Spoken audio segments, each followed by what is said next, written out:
আসসালামু আলাইকুম ষষ্ঠ শ্রেণীর শিক্ষার্থীবৃন্দরা, আজকে আমি তোমাদের দেখাবো পৃষ্ঠা 58 পৃষ্ঠার দেখো 29 নম্বর সৃজনশীল দেখাবো।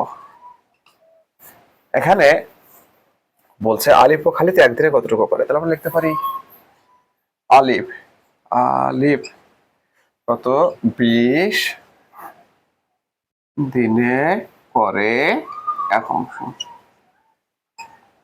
তাই না? অতএব আলিফ একদিনে করে 1/20 অংশ। আবার দেখো খালিদ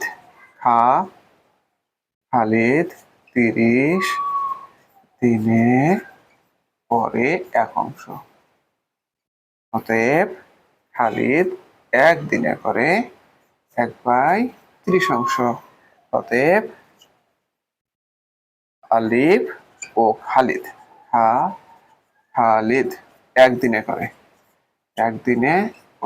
দুজন একসাথে মানে কি, দুজনকে যোগ হবে 1/20 যোগ 1/30 অংশ। ওকে, তাহলে দেখো কি হয়, লসাগু 60, তাই না? তাহলে কত হবে 5 যোগ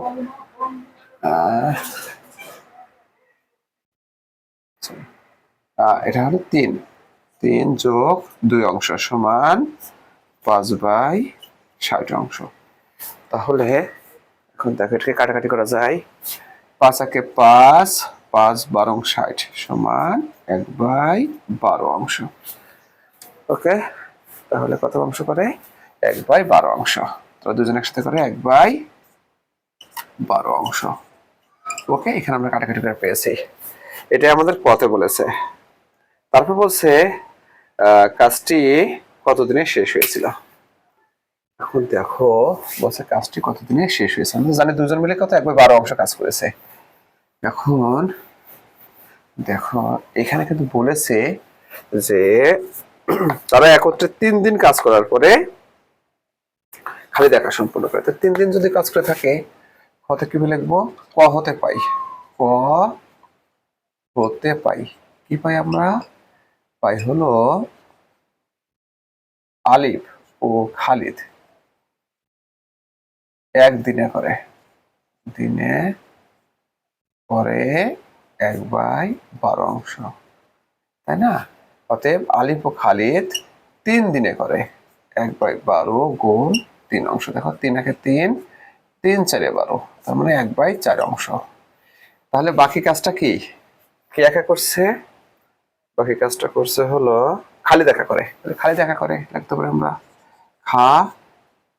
খালিদ একা করে কতটুকু করে, 1 বিয়োগ 1/4 অংশ।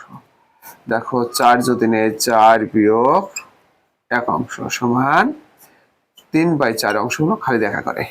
ঠিক আছে, তাহলে আমরা বলতে পারি খালিদ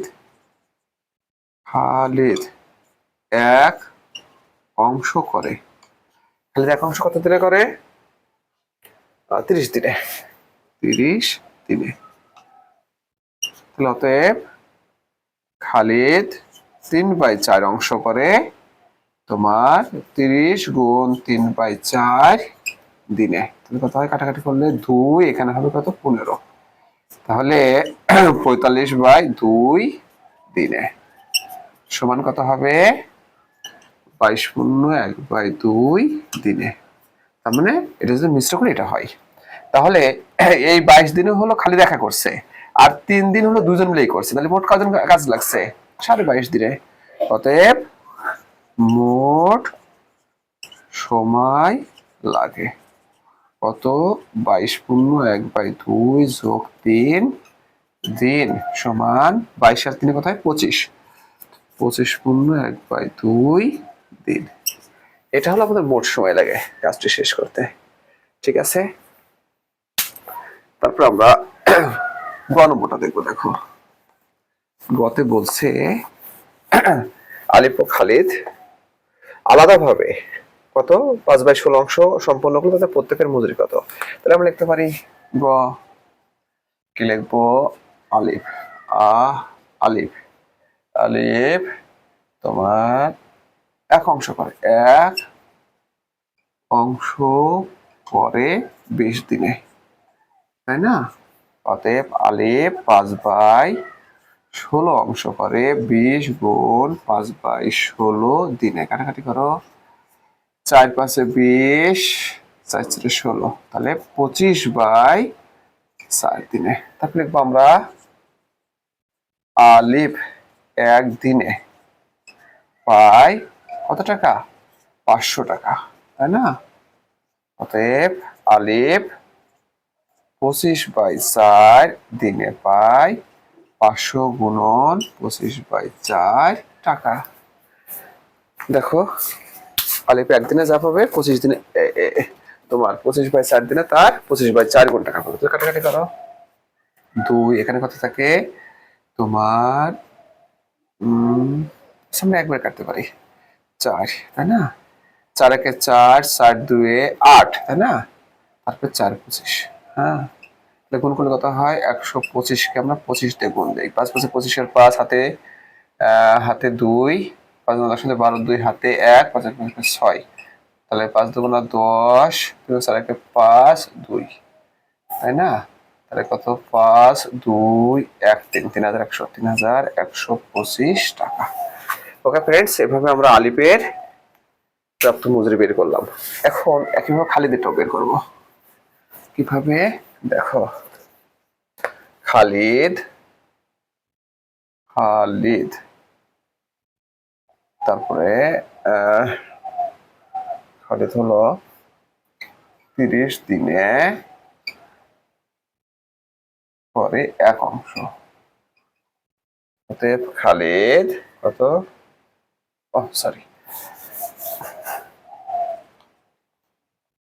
খালিদ 1 অংশ করে 30 দিনে। অতএব খালিদ 5/16 অংশ করে 30 গুণ 5/16 দিনে। তো দেখো 8, এখানে কত হবে?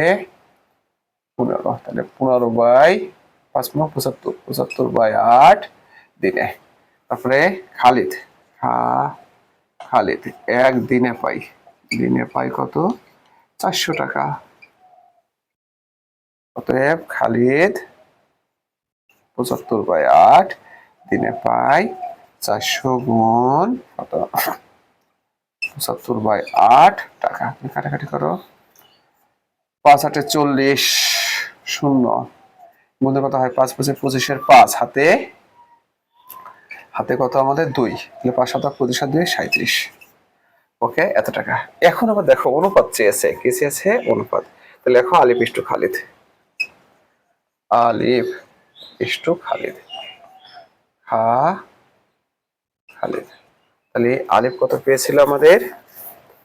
আলিফ পেয়েছিল হলো 3125, 3125 ইস্টু খালিদ কত? 3750।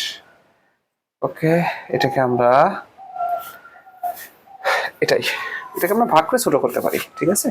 তো সবাইকে অসংখ্য ধন্যবাদ।